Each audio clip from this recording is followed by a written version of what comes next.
Thumbnail দেখে আমরা already বুঝেই নিয়েছেন যে আমরা আমাদের এবারের উইন্টার ট্রিপটা কিভাবে স্টার্ট করতে চলেছি। আর এবারের ট্রিপটা একটু অন্যরকম হতে চলেছে। আমরা একই জায়গায় যাব কিন্তু একটু অন্যরকম নতুন রুট দিয়ে। এই গাড়ি রেডি হয়ে গেছে। মা তারা বলে আজকে আমরা স্টার্ট করে দিলাম আমাদের এবারের উইন্টার রাইড। চলুন বন্ধুরা আমরা বেরিয়ে পড়ি। জয় মা তারা, জয় বামদেব। আমরা এবারের উইন্টার রাইড স্টার্ট করে দিয়েছি। ডানকুনির মোড় থেকে লেফট নিয়ে আমরা দুর্গাপুর এক্সপ্রেস ওয়ে ধরে সোজা চলতে থাকবো শক্তিগড়ের দিকে।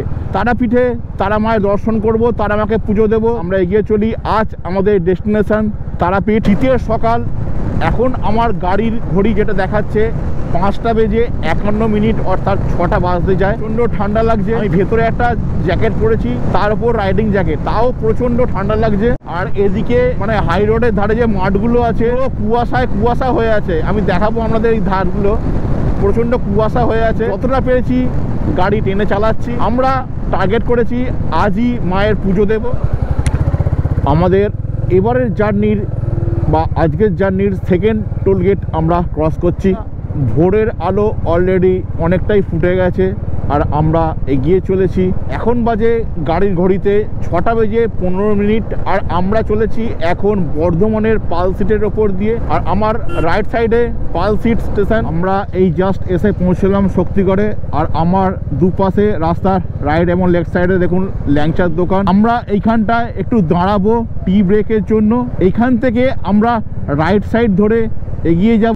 হাই রোডের ধারে দাঁড়ালাম একটু টি ব্রেকের জন্য, কিছুক্ষণ স্টে করবো এখানে, তারপর আবার চলতে থাকবো।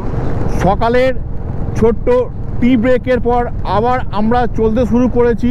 এই দিক দিয়ে অর্থাৎ ডানকুনির দিক থেকে বা শক্তিগড়ের দিক থেকে তারাপীঠের দিকে যেতে গেলে দুটো রাস্তা, না মোট 3টে রাস্তা আছে। একটা যেটা বাজে প্রতাপপুর বা মঙ্গলকোট হয়ে যে রাস্তাটা যায়, তারপরে এই দিকের রাস্তাটা হচ্ছে ঘুষকরা বোলপুর সাঁইথিয়া হয়ে রাস্তাটা। আর ওই দিক থেকে দুর্গাপুর হয়ে আবার রাইট সাইডে যেতে হয়, সেটা আবার বোলপুরেই যেতে হয়। বন্ধুরা আমরা ঘুষকরা বোলপুর সাঁইথিয়া হয়ে যে রাস্তাটা, সেই রাস্তাটা ধরবো। এই ন্যাশনাল হাইওয়ে ধরে কিছুক্ষণ গিয়ে আমরা রাইট সাইডে একটা রাস্তা আছে, সেই রাস্তাটা ধরবো। চলুন বন্ধুরা আমরা এগিয়ে চলি। বর্ধমানের নওয়াহাট মোড় থেকে আমরা রাইট সাইড রাস্তা নিয়ে অর্থাৎ NH 2B, মোরগ্রাম 131, রামপুরহাট 118, সিউড়ি 85, বোলপুর হচ্ছে 50 কিলোমিটার। এদিকে ঘুষকরা বোলপুর সাঁইথিয়ার রাস্তা ধরে আমরা এগিয়ে চলেছি। দেখুন দেখা সিউড়ি হচ্ছে 85 কিলোমিটার, বোলপুর 50, ঘুষকরা আর মাত্র 27 কিলোমিটার। শীতের সকাল, ঠান্ডা ঠান্ডা বেশ হাওয়া চালাচ্ছে। আমরা চলেছি এখন ন্যাশনাল হাইওয়ে 2Bর ওপর দিয়ে। আর রাস্তার দুপাশে পুরো ধানের জমি, অপূর্ব সুন্দর দেখতে লাগছে। একটা ডেস্টিনেশন বোর্ড দেখতে পাচ্ছি, তো গাড়িটা একটু আস্তে করে দেখে নেব। NH 2B, মোরগ্রাম হচ্ছে 105, তারাপীঠ হচ্ছে 83 কিলোমিটার, বোলপুর আর মাত্র 24 কিলোমিটার। আমরা চলেছি বন্ধুরা এখন পূর্ব বর্ধমানের আউসগ্রাম ঘুষকরার ওপর দিয়ে। আমার লেফটে একটা destination board Suri 58 kilometre, Bolpur 23। একটু এগিয়ে লেফট সাইডে একটা রাস্তা দেখাচ্ছে, তো সেই রাস্তা চলে যাচ্ছে ঘুষকরা স্টেশনের দিকে। তো এই দিকে লেফটের রাস্তা চলে যাচ্ছে ঘুষকরা স্টেশনের দিকে। এই হচ্ছে ঘুষকরা মোড়। আমরা স্ট্রেট চলতে থাকবো। এদিকে হচ্ছে বোলপুর, সিউড়ি, সাঁইথিয়া হয়ে মল্লারগ্রাম হয়ে আমরা যাব তারাপীঠের দিকে। চলুন বন্ধুরা আমরা এগিয়ে চলি। আর এই রাস্তায় অর্থাৎ ন্যাশনাল হাইওয়ে 2B, এই রাস্তায় স্ট্রেট মিশছে গিয়ে হচ্ছে ন্যাশনাল হাইওয়ে 12 বা 34-এ। এখন যে রাস্তার উপর দিয়ে চলেছি এটাকে বলা হয় ন্যাশনাল হাইওয়ে 114। এইখানে আমরা একটা ডেস্টিনেশন বোর্ড দেখতে পাচ্ছি সামনে। বোলপুর আর মাত্র 12 কিলোমিটার, ইলাম বাজার 21, সিউড়ি 44 আর তারাপীঠ আর মাত্র 70 কিলোমিটার। চলুন বন্ধুরা আমরা এই স্ট্রেট এই রাস্তা ধরে তারাপীঠের দিকে যাব।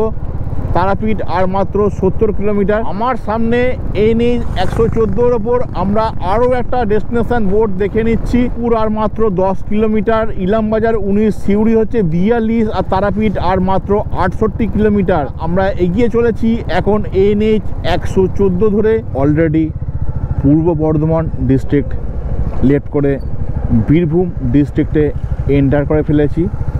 আর এখন যে জায়গাটার মধ্যে চলেছি এটাকে বলা হচ্ছে সুপুর। শ্রীনিকেতন মোড় থেকে আমরা রাইট সাইড নিয়ে এগিয়ে চললাম। আমরা সাঁইথিয়া হয়ে যাব, সেই জন্য এই রাস্তাটা ধরলাম।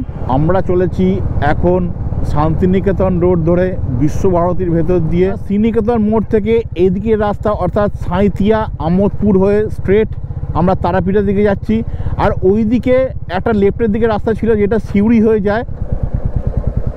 আমরা এইখান থেকে বিশ্বভারতীর ভেতর থেকে লেফটের রাস্তাটা নিলাম। পাঁড়ুই প্রান্তিক হচ্ছে রাইট সাইডে, তাই তো?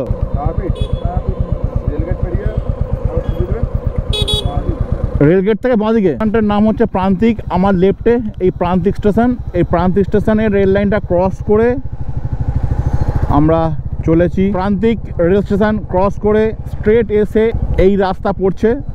তো এর থেকে আমরা যাব লেফটের দিকে। এই রাস্তা কিছুক্ষণ গিয়ে আবার লেফটের রাস্তা নিতে হবে, সেইখান থেকে স্ট্রেট হচ্ছে তারাপীঠ।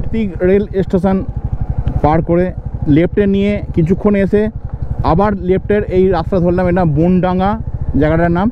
তো এইখান থেকে লেফটে নিয়ে আমরা স্ট্রেট চলতে থাকবো এই রাস্তা ধরে।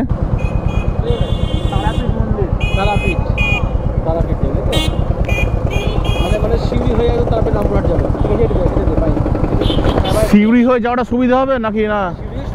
সুবিধা হবে। এদিকটা কোন দিকে যাচ্ছে? এদিকটা সাঁইথিয়া হয়ে সুবিধা হবে। আমার লেফটের রাস্তাটা যাচ্ছে সিউড়ির দিকে, আর আমরা এদিকে সাঁইথিয়া হয়ে যাব, সেই জন্য এই স্ট্রেট রাস্তাটা নিলাম। ময়ূরাক্ষী নদীকে রাইটে রেখে আমরা ময়ূরাক্ষী নদীর ধার ধরে সাঁইথিয়া রামপুরহাট রোড ধরে আমরা এগিয়ে চলেছি। এই মোড়টাকে বলা হয় কোটাসুর মোড়। আর আমরা লেফটের এই রাস্তা ধরে স্ট্রেট চলতে থাকবো তারাপীঠের দিকে। এই হচ্ছে তারাপীঠ রামপুরহাট রোড। নলহাটি 23 কিলোমিটার, ফারাক্কা হচ্ছে রাইট সাইডের রাস্তা 103, রামপুরহাট আর মাত্র 9 কিলোমিটার, তারাপীঠ আর মাত্র 1 কিলোমিটার, আর বামদেব মন্দির হচ্ছে আড্ডা হচ্ছে আর 4 কিলোমিটার। লেফটে তোমরা সোজা যাবো আর 1 কিলোমিটার মাত্র তারাপীঠ। আমরা প্রায় চলেই এসেছি। আমরা অলরেডি তারাপীঠ এন্টার করে ফেলেছি। এই তারাপীঠ টেম্পল মন্দির, এই হচ্ছে মেন গেট। আর আমরা একটা হোটেল দেখে আজকে থাকবো।